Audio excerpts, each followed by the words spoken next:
And good morning. Time now for the Community Profile program here on Big O Country, WLON, WOHS, and WCSL, and on the World Wide Web at ktcbroadcasting.com, where we have our studio camera on. You can tune in now or watch it later on YouTube at youtube.com/ktcbroadcasting.com.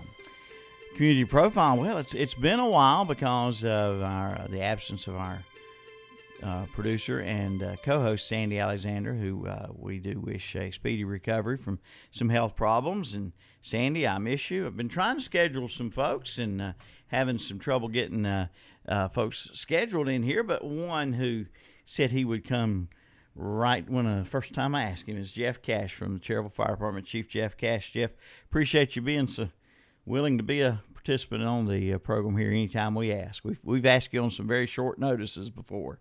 Not a problem. Glad to do it, Milton. Glad to have you with us. Glad to have you. Now, Friday is September 11th, 14 years since the attacks on the World Trade Center, the Pentagon, and the air disaster in Pennsylvania, all that occurring about the same time, or on the same morning for sure. And the Cherryville Fire Department, every year, Jeff, the Cherryville Fire Department, City of Cherryville, has done a program to remember those incidents and the lost lives in those tragedies. Yes, that'll be Friday morning, Milton, at 8:45 at the fire station out front. If we do have inclement weather, we'll move it in our engine room area, the bay, and folks are welcome to attend. It'll last about 30-35 minutes, and it's, like you said, to remember those who lost their lives that day. And it all goes back to me being up there in 2001, actually in March after the towers fell. The North Carolina Fire Service raised money for FDNY, bought them 5 vans, one for each borough, to assist the families who lost firefighters, and also took them some cash to help with needs. And the night we got to go to Ground Zero, it was very cold, and that particular night, as we was getting ready to go into the crater, they stopped everything, for they found the remains of several firefighters, and they had a ceremony, and the FDNY brothers allowed us brothers from North Carolina to participate in that honor ceremony for the comrades they discovered that early that morning. And it's a memory that I'll never forget, and told myself that my family or my community, as long as I had anything to do with it, would ever forget what happened that day. Yeah, so that's very, like I say, very a memory you'll never forget. Something that makes you want to do something like this. And I know a lot of communities do some sort of remembrance for the ones who lost their lives, especially the firefighters and the police officers and so forth. But Cherryville does a very, very nice tribute to the fallen as well. We appreciate that. We have law enforcement involved, EMS involved, naturally fire, and our local pastors are involved with helping with the remembrance ceremony. And everybody's welcome to attend. Jeff, we know the world has changed a lot since that day, security-wise, et cetera. I mean, you obviously at airports and other events where large crowds gather, but how has your occupation, your profession changed since that day? It has changed dramatically. We first just focused on fires and wrecks and medical calls, but now that's bled over into planning for domestic and foreign terrorism. So we get training on terrorism, how to recognize situations, how to handle situations, and we work closer with the other emergency service organizations more than we've ever worked together before, including at the state, local, and federal level. We hear so often one incident or another, usually involving a shooting or some type of, and something like that. I don't know exact definition of terrorism, whether it has to be a foreign entity or some kind of domestic terrorism, but something could happen anywhere. We pray to the good Lord above that it doesn't, but something could always happen, and fire departments, police departments throughout the country have to be prepared. Yes, and in a little community like ours, we're not susceptible probably to the domestic terrorism. To the foreign terrorism, but the domestic terrorism, those active shooters or somebody trying to make a political statement, we plan for every day. How about that? Yeah, that's before 9/11. You didn't even think about didn't it. think about that. No, it was a different world, and in my mind, it's kind of like that is the day, as Alan Jackson says so eloquently, the world stood still. The world stopped turning for just a little bit, and it's like there was your life before 9/11. Now there's your life after 9/11. You think, you watch a movie, you think about a sporting event, or you think about something in your family, a birth or a wedding or something. Well, that was either before or after 9/11. It seems like everything, that date, that moment is separated one time from another time. A lot of folks equate that day to the Japanese attack on Pearl Harbor, the same sentiments of December 7th, 41 to September 11th, 2001. Yeah. President Roosevelt called the day of Pearl Harbor the day that will live in infamy, and 9/11 is pretty much that same way. Although just as with Pearl Harbor, we do have special remembrances of that day, and we haven't forgotten Pearl Harbor. We'll not certainly forget September 11th, and it was, like I say, it was more than the World Trade Centers too. It was the Pentagon and the airliner that went down in the field in Pennsylvania. Yeah, 2 planes struck the North and South Tower, and then Flight 77 struck the Pentagon, and then Flight 93 with those brave passengers who took the airliner down, and it was headed to either the Capitol or the White House. They believed the Capitol. Isn't that unbelievable? So so all those folks who lost their lives. How many thousand? Approximately 3,000 folks lost their lives that day, with about 6,000 injury, and 414 of those individuals was emergency service personnel, firefighters, police officers, Port Authority officers.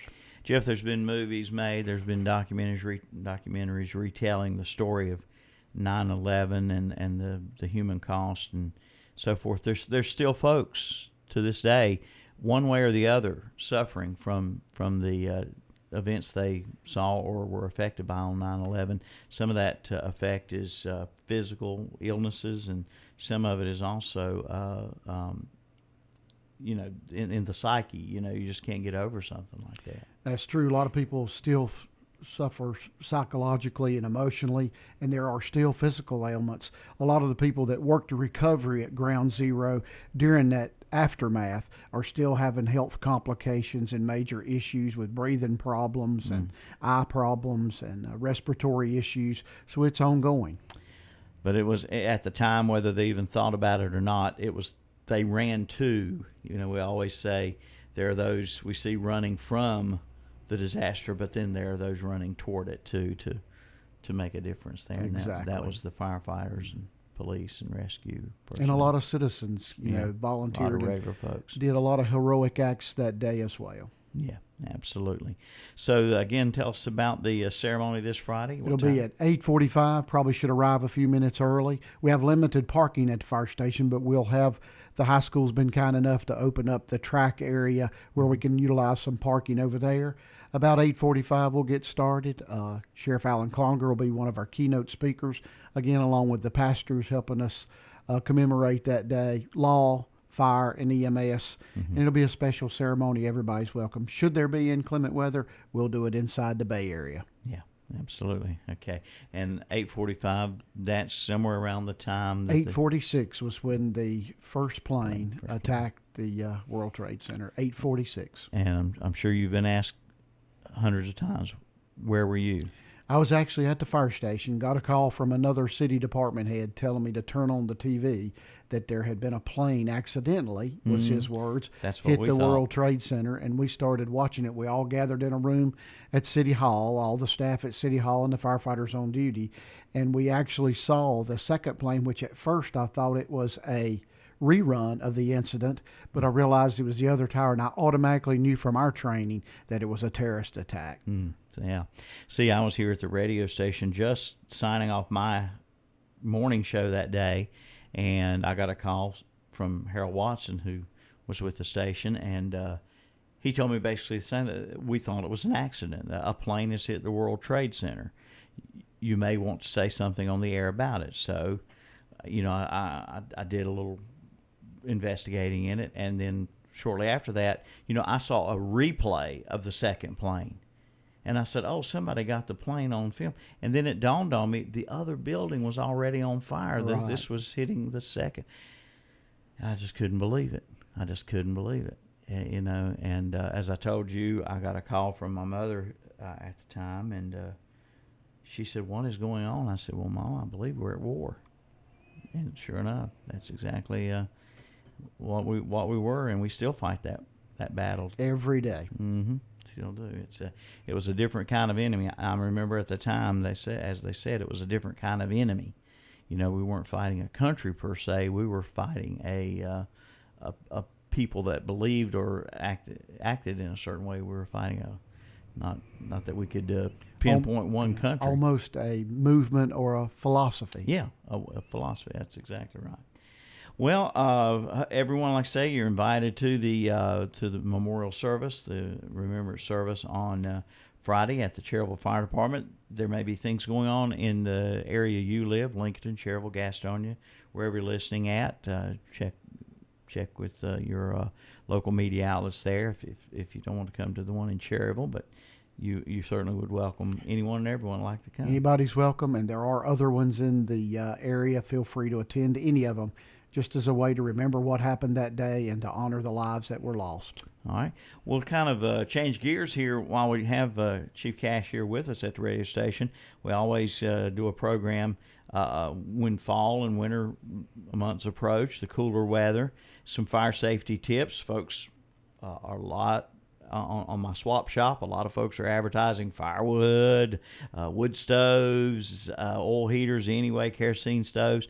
Any way you can to keep cool, to keep warm in the cool weather. And Jeff, this year's going to be no less. We never know really if it's going to be a hard winter or a mild winter, but at any rate, folks are going to try to stay warm. And there's the right way and some unsafe ways to go about it.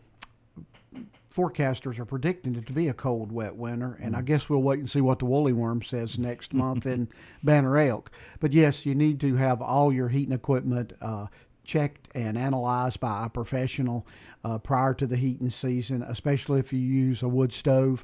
Be sure that it gets cleaned and checked by a professional, and always follow the manufacturer's recommendations, and make sure you buy appliances for auxiliary heating especially that has that UL stamp, Underwriter's Laboratory stamp, to indicate that it's been tested and a proven piece of equipment. And that's some of the things we basically recommend during the winter cooler months that's approaching. Yeah, and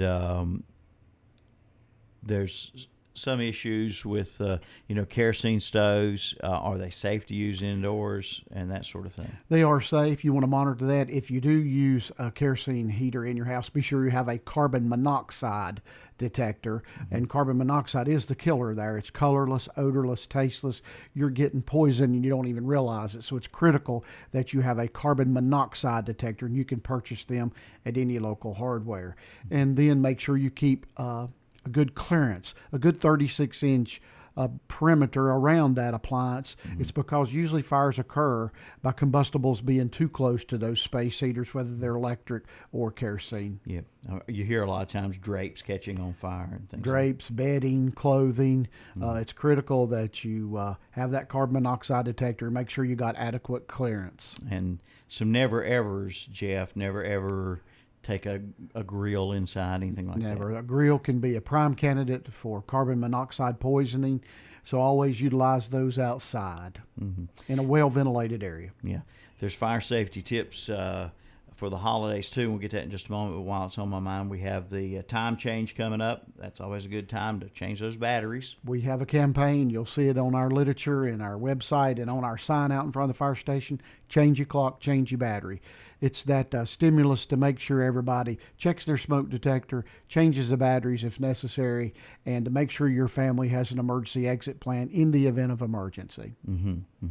Do you talk to groups and schools about this very thing? We have a speakers bureau. You can get one of us at the fire station to come out for your civic group, your family group, schools. We're available, and pretty much any time your schedule, we'll make us. We'll send somebody out to give a lecture or a presentation on fire safety. And does the fire department still have the program for the elderly? For the elderly, we still have a smoke detector giveaway program called the Fire Station, and we'll schedule that for you. Firefighters will come out and actually install for the senior adults a working smoke detector. Now that's for the residents of Cherryville. Other departments do Other fire departments in the listeners' areas probably do the same thing. I'm sure they do. Just give that local fire station a call. Sure.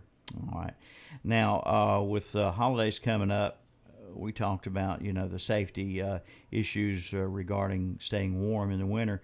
Well, decorating for the holidays or holiday traditions, a lot of folks like to use the deep fryers for their turkeys, and sometimes on the the funny video shows, it's a little humorous to see the flames boil up when you put a turkey in a deep fryer, but that's not always funny. A lot of injuries occur each year due to that very thing, Milton, and we recommend you follow the manufacturer's recommendations. Always be in a place that's adaptable for this outdoor type cooking, and be very careful. Use splash equipment such as aprons and gloves, and do it very carefully. Yeah, and then with Christmas season, we'll be here before we know it, and folks start putting up the trees. Now, in the home, you can still put up a live tree and so forth. But what about businesses in Cherryville, Gaston County, North Carolina? Are there in policies? Businesses, it's pretty much prohibited to put a live tree, but we allow artificial trees with proper lighting, UL drop cords, and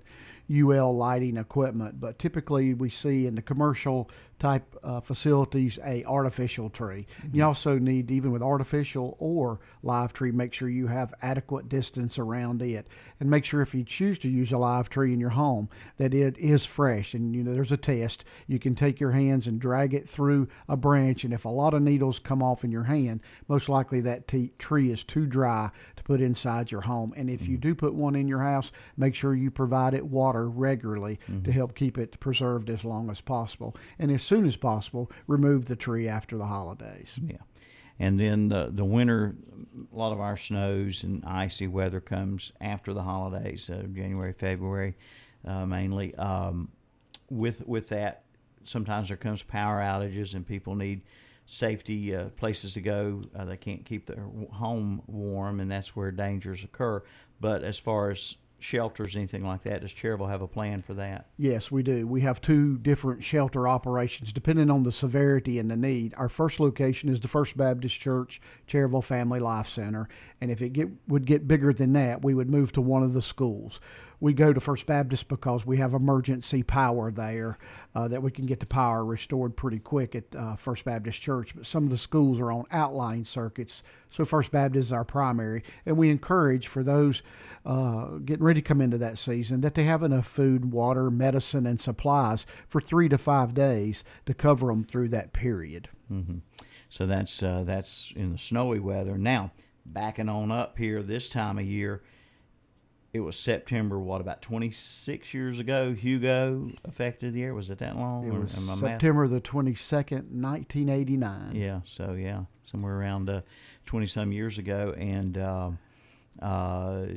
you never know we never thought that would happen, and you never know when it could happen again with the hurricane season still, in prime season right now. So shelters and things like that would be available if necessary. And if they just monitor the local media, they'll provide that information. We'll provide information to the local media on signage, and through our reverse 911 the county has, we can let people know of impending weather as quick as we can. And we monitor those situations through North Carolina Emergency Management, so we can keep abreast and keep people informed as quick and soon as efficiently as possible.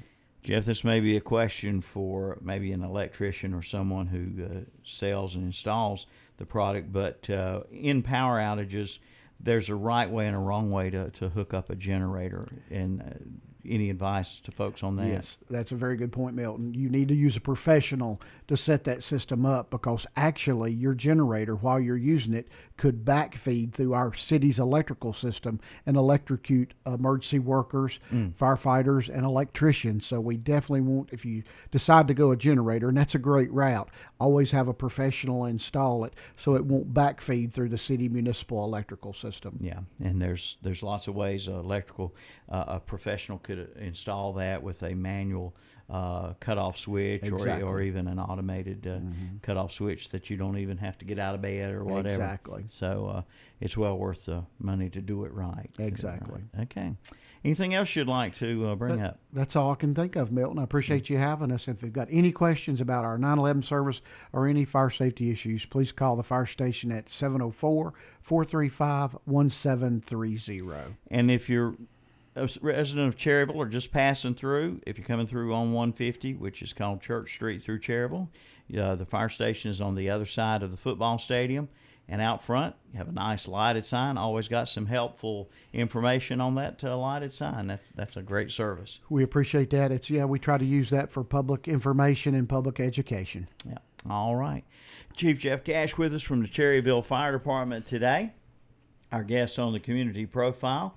Now, next week, we have Jackie Sibley coming in on Tuesday the 15th. Jackie from Cleveland County Tourism. She'll tell us what's going on, all the events coming up in Cleveland County and Shelby area. Angela Patterson on Wednesday the 16th next week with the Neal Senior Center to tell us about the events coming up at that facility for senior citizens in and around Cleveland County, Shelby area. And we've got some other programs scheduled for later on, and we'll tell you more about those as time approaches. If you have any suggestions for folks for the community profile topics or guests, let us know. We appreciate it. And again, our best wishes to Sandy Alexander, who is recovering from her illness, and hopefully she can be back with us real soon and help us get the community profile guest coming in, because it takes a lot of work. I found out it takes a lot of work to get in touch with people and get them to call you back sometimes. So we appreciate all that Sandy has done for us in the past and will continue to do when she's well enough. Sandy, we wish you the best. And remember, folks, you can get her CDs. Sandy's an excellent pianist, and you can get her CDs, her Christian hymn CD or her Christmas CD, either CD for $10, and the proceeds, the money from that, all the money from that goes to her medical bills. You can buy a CD from us here at the radio station or other locations around about. If you have any questions, just give us a call. We thank you now. That's been Community Profile for today. Again, thanks to Chief Jeff Cash, Cherryville Fire Department, for coming in and talking to us. And we'll see you, folks, later on. Remember the 9/11 ceremony in your area and in Cherryville on Friday.